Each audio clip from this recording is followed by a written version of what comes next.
నా పేరు అనిల్. నా ప్రశ్న సిరాజు రెహమాన్ గారికి. మీరు ఇస్లాం సైంటిఫిక్ ధర్మం అన్నారు కదా, మరి చెల్లె వరుస వారిని వివాహం ఎందుకు చేసుకుంటారు? సోదరుడు మీ పేరేంటండి? అనిల్. సోదరుడు అనిల్ గారు ప్రశ్నించారు.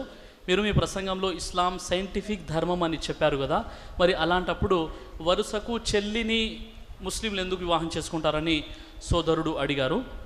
సకల లోకాల సృష్టికర్త అయినటువంటి దైవం అవతరింపజేసినటువంటి గ్రంథం దివ్య ఖురాన్ సూరే మాయిదా నంబర్ 5 ఆయత నంబర్ 3లో దైవం తెలియజేస్తున్నాడు, అల్ యౌమ అక్మల్తు లకుం దీనకుం, అంటే ఈ ధర్మం ఇస్లాం సంపూర్ణం చేయడం జరిగింది అనే విషయాన్ని దైవం ఖురాన్ గ్రంథంలో తెలియజేస్తున్నాడు. అయితే ఎక్కువగా మన ముస్లిమేతర సహోదరుల్లో ఉన్నటువంటి ఒక అపోహ ఏమిటంటే, ముస్లిం సోదరులు వరుసకు చెల్లి అయ్యేటటువంటి సంబంధాన్ని వివాహం చేసుకుంటారు, వరుసకు చెల్లిని వివాహం చేసుకుంటారు అనేటటువంటి ఒక అపోహ ముస్లిమేతర సమాజంలో ఉంది. అయితే సోదరులారా, ఒక్కసారి మనం ఒక విషయాన్ని పరిశీలించినట్లయితే మన సమాజంలో ఒక వర్గం వారు భావించేటటువంటి విధానం ఏంటంటే, అన్న కొడుకుకి తమ్ముడి కూతురికి వివాహం చేసి పెళ్లి చేశారనుకోండి, అది మహాపాపంగా భావిస్తారు. ఎందుకంటే అన్న కొడుకు తమ్ముడి కూతురు ఎవరైతే ఉన్నారో వీరు పరస్పరం ఏమవుతారు, అన్న చెల్లెలు అవుతారు, కాబట్టి ఈ వివాహం పరమ పాపం అంటారు. మరోవైపు మనం చూసినట్లయితే అన్న కొడుకు చెల్లెలి కూతురికి వివాహం చేశారనుకోండి, అది ధర్మసమ్మతంగా భావిస్తారు. ఎందుకంటే వీరిద్దరూ బావ మరదలు అవుతారంటారు.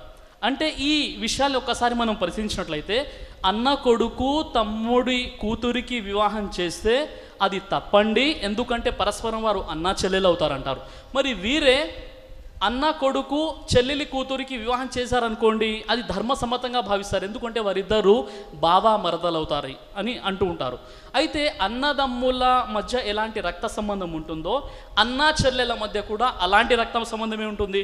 అన్న కొడుకి తమ్ముడి కూతురికి వివాహం తప్పైనప్పుడు అన్న కొడుకి చెల్లెలి కూతురికి వివాహము ధర్మసమ్మతం ఎలా అయింది అన్న విషయాన్ని ఒక్కసారి మనం పరిశీలించాలి. వాస్తవానికి ఇస్లాం ధర్మంలో చూసినప్పుడు మరి అన్నా చెల్లెలు ఎవరంటే ఇస్లాం ధర్మం చాలా స్పష్టంగా తెలియజేస్తుంది. ఇస్లాం చెప్పేటటువంటి విషయం ఏంటంటే, వారి ఇరువురికి ఆ పిల్లలకి తల్లి ఒకరై ఉండాలి, మొదటి విషయం. 2, తండ్రి కూడా ఒకరై ఉండాలి. 3, వారు చంటి పిల్లలుగా ఉన్నప్పుడు ఒకే తల్లి పాలు త్రాగిన వారై ఉండాలి. ఈ విధంగా స్తనీయ సంబంధం ద్వారా కూడా వారు అన్నా చెల్లెలుగా పరిగణించబడతారు.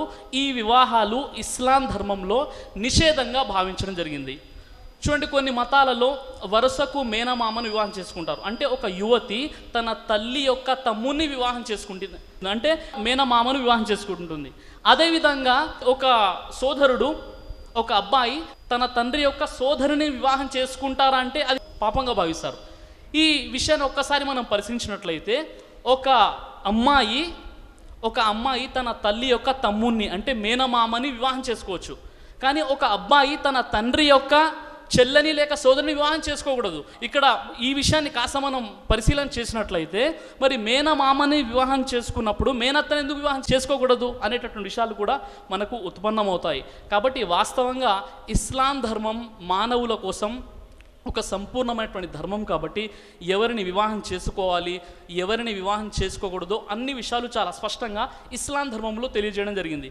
ఇప్పుడు చూడండి, ఈరోజు మనము ఒక నూతన వధువరులు వారు వివాహం చేసుకున్న తర్వాత వారికి పిల్లలు కలిగి హాస్పిటల్కి వెళ్ళారనుకోండి, అక్కడ డాక్టర్ గారు ప్రశ్నిస్తున్నారు, మీరు మేనరికపు వివాహాలు చేసుకున్నారా అని అడుగుతున్నారు. ఎందుకంటే నేడు మెడికల్ సైన్స్ చెప్పేటటువంటి విషయం ఏమిటంటే, ఎవరైతే మేనరికపు వివాహాలు చేసుకుంటారో వారికి కలగబోయే సంతానానికి దీర్ఘకాలిక వ్యాధులు సంభవించే అవకాశాలు ఉన్నాయని మెడికల్ సైన్స్ ఈరోజు చెప్తుంది.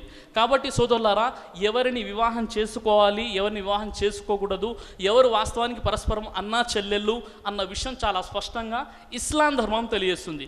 చూడండి, అంతిమ దైవగ్రంథం ఖురాన్ని ఒకసారి మనం పరిశీలించినప్పుడు, ఖురాన్లో సూరే ఫుర్ఖాన్ సూర నెంబర్ 25 ఆయత నెంబర్ 54-55ని మనం పరిశీలించినప్పుడు దైవం ఒక విషయాన్ని తెలియజేస్తున్నాడు.